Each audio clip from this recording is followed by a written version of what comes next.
Der Reiher schweift gewiss nicht in die Ferne, weil das Gute für ihn ja nahe liegt. Genauso wie für mich. Der Ludwig Kaisersberg jetzt trifft, dann hat er gutes Wasser und gute Fische. Servus, habe ich dir denn?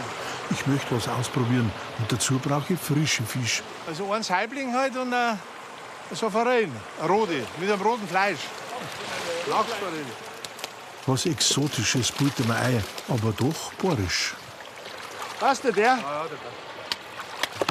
Und ein Saibling. Ich möchte Sushi machen, weißt du? Sushi.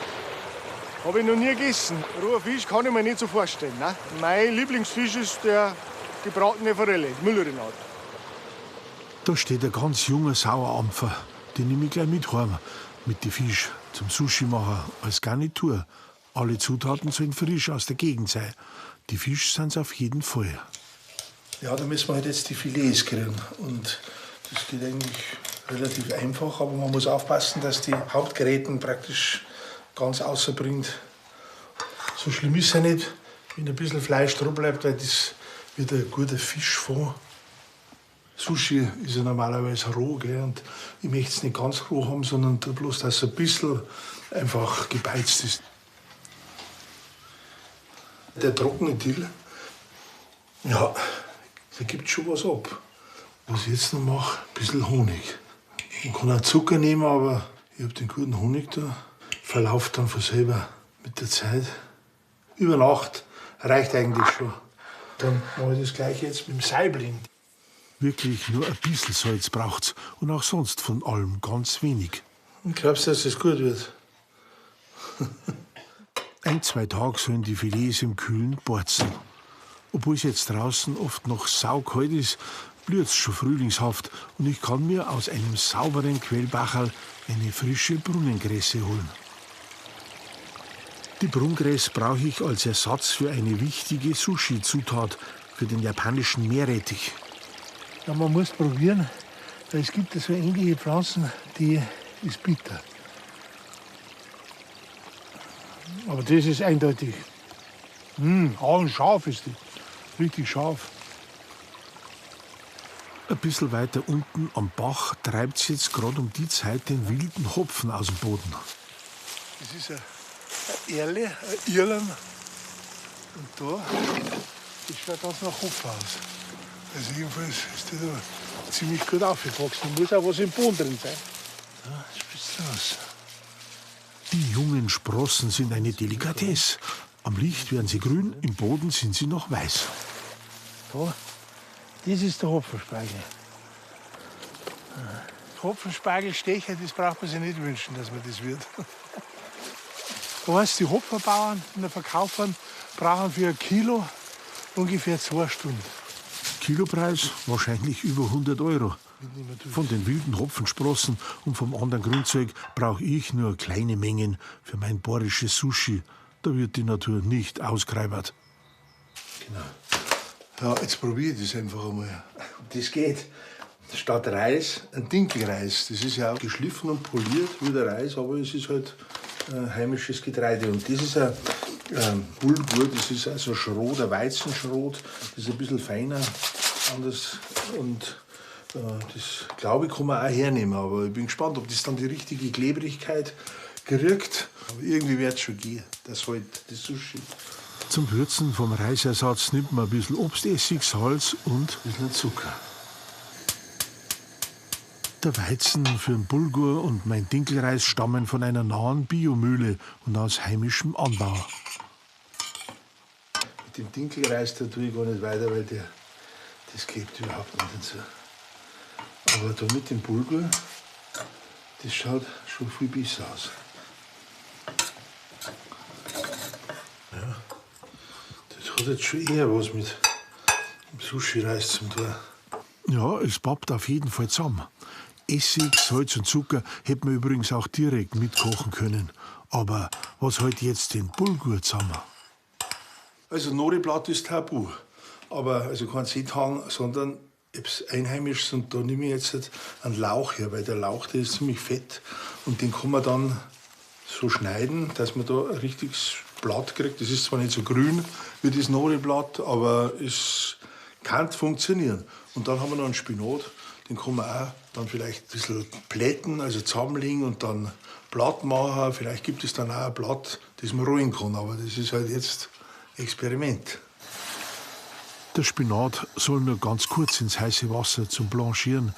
Damit ihm die Farbe bleibt, noch schnell ins kalte Wasser und dann wird aufgelegt. Ob das zusammenhält?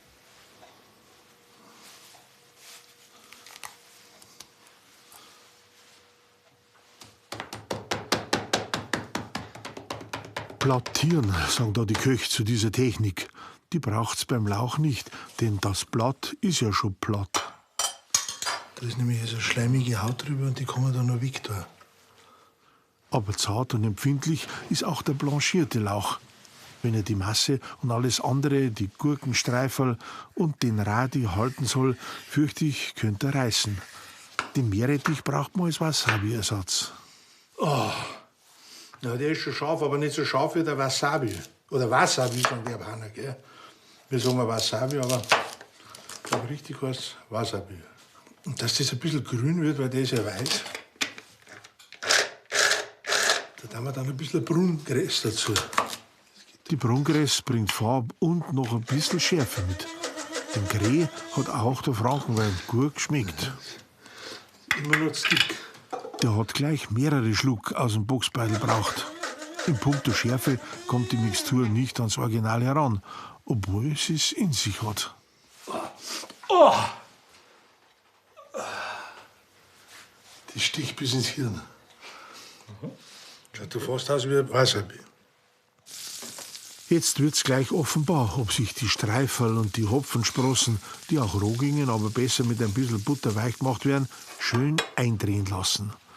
Der nicht mehr ganz rohe Fisch, die Saiblings- und Forellenfilets, müssen noch in Streifen geschnitten werden und kommen auch hinein. Mit dem Bulgur in meine neu erfundenen Nori-Blätter. Wir haben ja keine Blätter nach Industrienorm, sondern so dick wie der Lauch halt ist, so lang wird unsere Rolle. Aber ganz wenig, weil der ist so scharf, das schon merkt.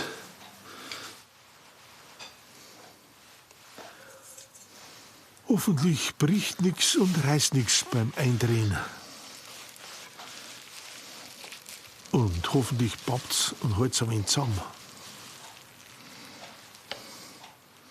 So, das halt. Ja, also das mit dem Lauch, das geht ja, der Halter und die Rollen halten. Aber was da wird mit dem Spinat, also da bin ich ein bisschen skeptisch. Aber probieren tun wir's. Das ist die große Frage jetzt. Das geht. Mammut-Sushi. Ja, es geht. Das hätte ich mir jetzt nicht gedacht, dass das zusammenhält. So, dann machen wir jetzt 3 Soßen. Eine aus dem Wasabi, aus dem, was ich schon da zusammengemixt habe. Das muss man bloß ein bisschen verdünnen. Dann sowas Brauns, das ausschaut wie eine Sojasauce. Da nehme ich einen Zuckerrübensirup, der ist nämlich dunkel und der wird dann mit ein bisschen Honigwein vermischt. Aber schmeckt natürlich alles ganz eigen. Das soll ja eigen schmecken. Das muss ja nicht genau das Gleiche sein, was man da erwartet beim Sushi normalerweise. Der Silvaner kommt noch mal bei der dritten Soße zum Einsatz. Und Honig und ein bisschen Senf. Diese Schnellsoßen sind dünn, aber geschmackig. Man könnte Wein, Essig und eventuell auch Apfelsaft aufkochen, würzen, scharf machen und mit Stärke andicken. Da kann man experimentieren.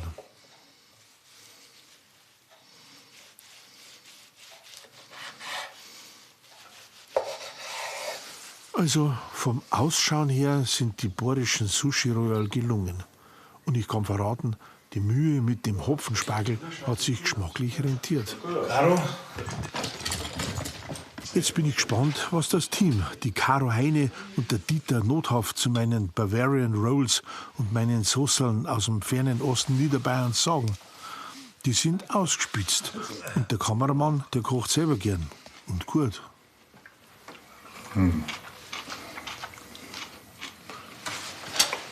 Ist gut, das hat so einen frischen, knackigen Geschmack, der Lauch. Findest du es gut? Sehr gut. Super. Auch das mit Spinat. Gute Idee. Und der Fisch ist ausgezeichnet. Der ist richtig gut. Der ist weich, der ist. Oh, das Vielleicht hast du ein bisschen zu viel. Ein bisschen zu viel vom Wasabi, Vom oder? Wasabi, vom Creme. Und der Reis oder der Bulgur oder Der hat ein bisschen einen Biss. Von der Konsistenz ist er perfekt. Das ist wie ein Reis. Ja. Schaut er so aus. Kann man gut hernehmen. Na, hast gut gemacht. alles eigentlich aus der Gegend. Gell? Rund ums Haus. Also, auf deine Kochkiste. Also. Genau. Auf euch. Zum Wohl. Prost.